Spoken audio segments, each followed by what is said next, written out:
Reticulating splines. If that phrase tickles your nostalgia, you probably have spent some time playing SimCity.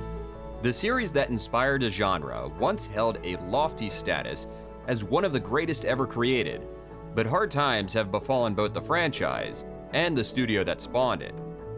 Today on Arcadology, we're going to examine the rise and fall of SimCity, from its roots as a level builder to its unfortunate resting place as an also-ran. No one would blame you if you hadn't heard of Will Wright's first game, The Raid on Bungeling Bay. Wright himself calls it mediocre, but that's clearly an attempt at self-deprecation. Raid on Bungeling Bay was a top-down shooter released in 1984, in which the player controlled a helicopter whose mission it was to destroy military infrastructure, such as roads, buildings, and factories. The origin of the game, though, starts several years prior, when Wright lived in New York City. His primary interest at the time was robotics, and he had an Apple II computer that he used for them. While at the computer store, the only one in New York at the time, Wright noticed that computer games were going on sale. Wright had been a gamer in his youth, mostly intricate tabletop war games like the kind that inspired Dungeons & Dragons. His interest was piqued and he began playing games on his Apple II. Over time, he became convinced that he wanted to try his hand at creating a game. While the Apple II market was seemingly saturated, a brand new computer system, the Commodore 64, was not. So he became an early adopter and started learning everything he could about programming on the Commodore. His inspiration for Bungeling Bay was his love of helicopters, a game that he played on Apple II called Conway's Life, and the urge to create a world big enough for the player to get lost in. During the production of the game, Wright created two programs called Chedit and Wedit, the former being a character editor and the latter being a world editor. The second one, Wedit, is the key to this story, as it would be this program that would go on to become SimCity Classic. By the time he finished programming Bungeling Bay, Wright had moved to the Bay Area in California and began shopping the game to publishers. All passed on it, except for one, Broderbund, which at the time was housed in an old liquor store. Broderbund worked with Wright to finish the game. Upon its release in the US on the Commodore 64, Raid on Bungeling Bay would go on to sell 20,000 units. Wright mentioned in his GDC post-mortem that he believes piracy may have played a part in suppressing the sales numbers. Broderbund also had the game licensed and reprogrammed to appear on two other platforms, the MSX, which was a Japanese home computer, and the Famicom in Japan. In fact, Bungeling Bay, along with Lode Runner, were among the first US-produced games to appear on the NES. The NES port of Bungeling Bay would sell a whopping 800,000 copies in Japan. Wright attributes the staggering difference to the cartridge system that Nintendo used being very difficult to pirate. Regardless, the money received from that allowed Wright the freedom to toy around with Wedit, which was calling him back now that he had finished Bungeling Bay. As Wedit evolved, Wright began taking inspiration from the works of Jay Forrester and his book Urban Dynamics. Wright was also inspired by Stanislaw Lem's story, The Seventh Sally, about a tyrant being given control of a simulated city. SimCity was born. However, it would be a while still before it found its way into the world. Meanwhile, Jeff Braun was looking to get into game development. A font developer for the Amiga, Braun had started hosting pizza and beer parties in an effort to meet people in the game industry. At one of these parties, he met a man who had programmed a city simulator game, but was feeling kinda down because all the publishers he had shown it to had passed on it. The man, obviously, was Will Wright, and the game was SimCity. Apparently in the 1980s, publishers were wary about a game that couldn't actually be completed. Wright showed Braun the game, and Braun knew that they had a winner on their hands. Using the funds left over from the sale of Bungeling Bay, Wright and Braun joined together to form their own publishing company called Maxis. The name Maxis doesn't mean anything. Anecdotally, some people say that it was chosen because it means 6 a.m. backwards. However, the true story is that the name comes from a contest that Jeff Braun held amongst friends and family. Before they got to work on publishing SimCity, Braun pushed one game titled Sky Chase through the pipes in order to work out all the kinks of game publishing. It's strange to think that the honor of first game published by Maxis was not actually SimCity, but this game that not many have heard of. Regardless, after the initial experience of publishing, Braun and Wright would reach out for help for SimCity. Help came in the form of Wright's friends at Broderbund, who would work as distributors for the game. The impact the game had on the strategy and simulation market was, well, legendary. Many games, including Civilization, were inspired by SimCity's release and its audacity to be a game where the objective was set by the player themselves. The game would receive numerous accolades, but quite possibly the biggest moments in the game's young life was when two publications, Time magazine and the New York Times, acknowledged its existence. In the New York Times article, several city planning professionals were interviewed alongside Jeff Braun to talk about the effectiveness of SimCity in actually demonstrating how a city would behave. In the period following SimCity's release, Wright, Braun, and Maxis began the expansion of the Sim empire. SimEarth put the player in the position to simulate the development of an entire planet by giving them control over temperature, atmosphere, and other elements. SimAnt was probably the weirdest of the original entries by allowing players to take control of simulated ant colonies. Though both games were well received, they weren't the hits that SimCity was. Another game that Maxis would publish was A-Train, which is actually the third game in the Japanese Take the A-Train series. Though it wasn't developed by Maxis, A-Train would have a similar isometric point of view that the upcoming SimCity 2000 would utilize. In 1993, Maxis released the highly anticipated sequel to SimCity called SimCity 2000. The game was a smash hit. 2000, co-designed by Will Wright and Fred Haslam, is probably the most well-known version of the game among the late 20s and older set. Among the changes between SimCity 1, or Classic, and 2000 were a new point of view, dimetric instead of top-down, allowing for placement of individual development tiles instead of 3x3 blocks, educational facilities, water pipes, subways, more power plant options, and so on.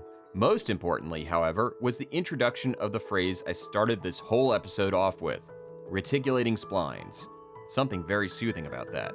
During the development of SimCity 2000, Wright was thinking about the future of game design. In interviews that came packaged with the special edition of SimCity 2000, Wright mentions the idea of data being interconnected between games. We'll be able to, in the future, allow our games to connect, interface, and share data whenever applicable, so that as you buy our products, it will be more like you're buying an addition to a library of tools rather than a standalone game that you'll play for 2 or 3 weeks and get tired of. This was a pretty intriguing idea back in the early 90s. However, putting it into practice, at least for Wright, would have to wait for the better part of a decade. For now, though, SimCity 2000 marked the departure of Will Wright from the SimCity series as the project lead. SimCity 2000 was a critical darling and a bestseller for Maxis. The company would find the game ported on a variety of platforms, and it remained a strong seller for the following several years. During that time, Maxis started to experiment a little bit more with its sim releases, and the company board became more interested in simply just shipping games for the sake of shipping them, rather than because they were ready. Maxis went public in 1995, and for a time, between its public offering and the sales of SimCity 2000, the gravy train wouldn't end. However, with a bunch of failures and dodgy acquisitions, such as the Texas-based studio Cinematronics, it wasn't long before Maxis was in dire straits. During this time, they turned to the thing they knew best, the SimCity franchise. Will Wright, as I mentioned before, was no longer involved in any meaningful way. In an interview, Wright once stated that he could only muster about 10 years of interest in any given franchise. So he was off to work on something new, a game that the board had no interest in pursuing, but we'll touch on that later. SimCity 3000. The company pinned its hopes on SimCity 3000. Coming out of the gate, the idea was to make a 3D version of SimCity, which to many in management at Maxis at the time made sense. 3000, 3D, right? Sure. Anyway, the game was a disaster at this point, with computers being unable to generate the horsepower to manage a 3D city simulation in the vein of SimCity. Following a disastrous showing at E3 and on the brink of ruin, Maxis started looking for buyers, and one came willing to spend.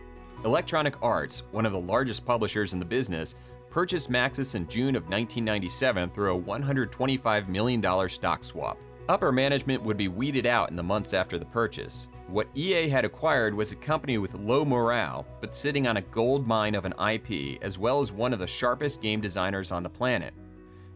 EA placed Luc Bartlett in charge of its newest subsidiary, and he looked at what was going on. SimCity 3000 in 3D appalled him, and he quickly put Lucy Bradshaw in charge to right the ship. The 3D design was entirely scrapped. Instead, the game would be the same style as 2000. There were a few other changes, including the introduction of tunnels, the ability to trade with neighboring cities, and switching out the newspaper for a ticker. The game was a well-received continuation of the franchise. However, I've seen some articles in my research that claim that 3000 is the weakest of the middle 3 games in the franchise. In an article by Richard Moss on ArsTechnica.com, he states that the problems were many: poor terrain tools, annoying water management, as well as contradictory advisors, and poorly thought out historical landmarks. That 3000 was released in such a good shape, though, after the disaster that was the 3D version, is amazing. SimCity 3000 was released in January of 1999 and would go on to become a multi-million copy selling game for Maxis and EA. SimCity 4 would be a few years off, and in the interim, a new champion for the company would step forth: The Sims. We'll talk about The Sims in another episode of Arcadology. However, the impact it had on Maxis and EA was massive, and it wouldn't be unfair to say that around this point, The Sims became the studio's primary focus. SimCity 4 was the first Maxis SimCity game to be created using 3D graphics, though you wouldn't necessarily know it as the game utilizes a similar isometric style point of view as the previous games. One of the interesting aspects of SimCity 4 was the introduction of the My Sim mode, which allowed for players to import their characters from The Sims into the game. I find this neat given Will Wright's thoughts on this very idea 10 years earlier with the release of SimCity 2000. Though SimCopter and the Streets of SimCity allowed for the importing of maps, the My Sim mode was a more fleshed out version of Wright's ideal, though not to the extent that games would take it in the future. Released in January 2003, 4 years after SimCity 3000, SimCity 4 was generally well received by critics. However, it was noted for having a very steep learning curve. Will Wright, in an interview with the Seattle Post-Intelligencer, would be later quoted as saying, "SimCity worked itself into a corner. We were still appealing to this core SimCity group. It had gotten a little complicated for people who had never played SimCity. Regardless, there is an overall aura that 4 was a step in the right direction for the series, after many felt that 3000 was a step backwards, even if that step involved creating a possibly overwhelming game. Personally, I probably have spent the most time with 4 out of all the games, and it is my favorite, so tastes in this matter are very subjective. We could say that the franchise, for the most part, ended here. I don't mean that to disparage what followed, but what did follow were 2 games that were disappointing. One because it was incorrectly labeled a SimCity game, and another because its sheer number of technical difficulties and reduction of scope. I'm not going to spend a lot of time on SimCity Societies. It wasn't developed by Maxis, and in all honesty, it's not that connected to the series proper. It was more of a game with SimCity flavoring rather than a SimCity game. SimCity Societies basically stripped away all the city building elements of the series in favor of focusing on the social engineering element. Players managed concepts like prosperity as resources in order to make certain buildings work. It's an odd game, and it undoubtedly disappointed fans that at the time were looking forward to something more along the lines of SimCity 5. And here we are. SimCity 2013 is not a bad game. With a few slight changes to its launch and without the weight of expectations as the first proper SimCity game in a decade, SimCity 2013 might not have had the negative backlash it initially received. Unfortunately, the game, for better or worse, is irrevocably tied to its time and place in gaming history.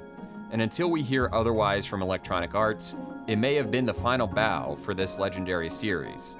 Stone LeBrand, the lead designer for the game, said that Maxis took feedback that SimCity 4 was too complicated and made an effort to strip away some of the unnecessary complexities in the game.